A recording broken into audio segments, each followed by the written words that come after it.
Stratégie achat, le podcast qui décrypte les tendances des achats. Bonjour Natacha Tréant. Bonjour Bertrand Lenôtre. Vous êtes docteur en sciences de gestion, maître de conférences en management des achats à l'Université Grenoble-Alpes et chercheur au CERAG. Vous intervenez aussi auprès de directions achats sur quel sujet ? Beaucoup sur l'élaboration des stratégies achats, le management de la relation fournisseur et l'avenir de la fonction achat qui font partie de mes sujets de recherche de prédilection. Vous avez publié un article de fond sur la libéralisation du potentiel de la fonction achat par la digitalisation en partenariat avec Evalua. Dans votre article, vous expliquez qu'il y a aujourd'hui deux approches qui s'opposent lorsqu'on décide de digitaliser le processus d'achat. Quelles sont-elles ? Alors la première approche, c'est la mise en place d'une suite achat et la seconde approche, c'est la construction d'un hub. Pouvez-vous déjà nous expliquer en quoi consiste une suite achat ? Tout d'abord, la suite achat doit être compatible avec tous les types de RP et idéalement basée sur une solution cloud.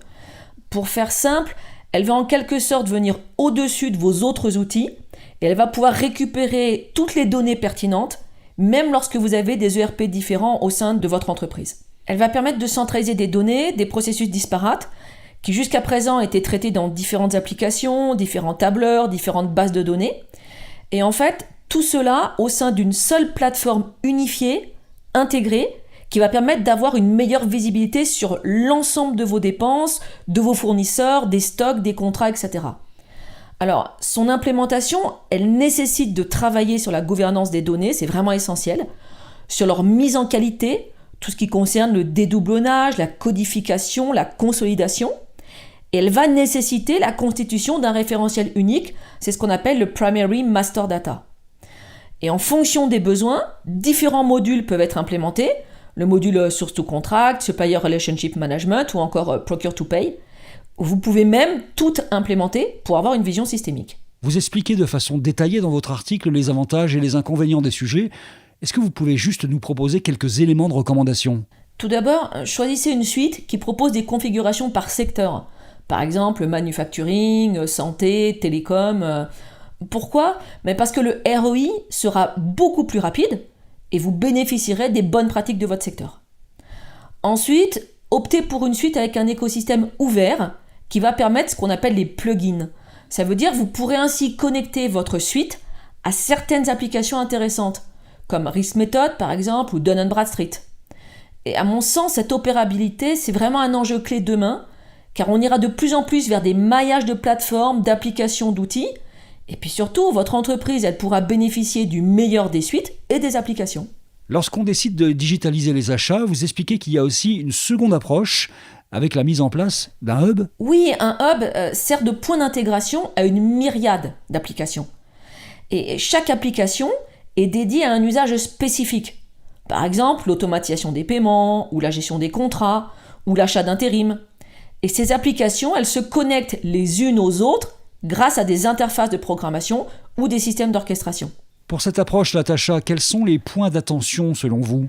Alors, pour un hub d'application, il faut bien choisir la solution d'orchestration entre les applications, sous peine d'avoir un chaos informatique. Si vous optez pour un hub, cela signifie que vous allez avoir beaucoup d'applications différentes. Il faut alors aussi bien veiller à ce que l'interface fournisseur soit unique et non éclatée à travers chacune de vos applications. Sinon, vous allez devenir un vrai répulsif pour vos fournisseurs avec des dizaines de portes d'entrée différentes.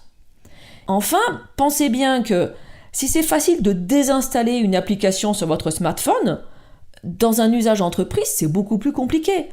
Donc, choisissez bien vos applications et évitez de succomber à un effet mode. Au-delà de ce débat entre les suites achats et les hubs, à quel autre paramètre faut-il être attentif ? À mon avis, il y a 3 points clés. Le premier qui est vraiment essentiel, c'est la qualité des données. C'est le facteur clé de succès du projet. La capacité à mettre en qualité vos données est le point critique à vérifier dans le choix de vos solutions. Ensuite, faites bien attention à ce que le paramétrage de votre suite il soit bien fait, que les correctifs de sécurité, les mises à jour soient bien réalisés. Car la cybersécurité, c'est un enjeu brûlant de la décennie à venir. Et on l'a vu aussi pendant cette période de crise, la cybersécurité, ça a été vraiment déterminant. Et puis enfin, n'oubliez jamais que ce sont des hommes et des femmes qui les utilisent, vos suites. Et il faut que ce soit facile d'utilisation et il faut proposer une réelle expérience utilisateur. Merci beaucoup Natacha Tréant pour toutes ces précisions. Merci Bertrand Lenôtre. Pour approfondir la thématique du jour et explorer d'autres problématiques liées à la digitalisation des achats, nous vous invitons à télécharger et consulter la publication de Natacha Tréant intitulée « Libérer le plein potentiel de la fonction achat par la digitalisation » en vous rendant sur le site d'Evalua ou en cliquant dans le lien présent dans la description de ce podcast.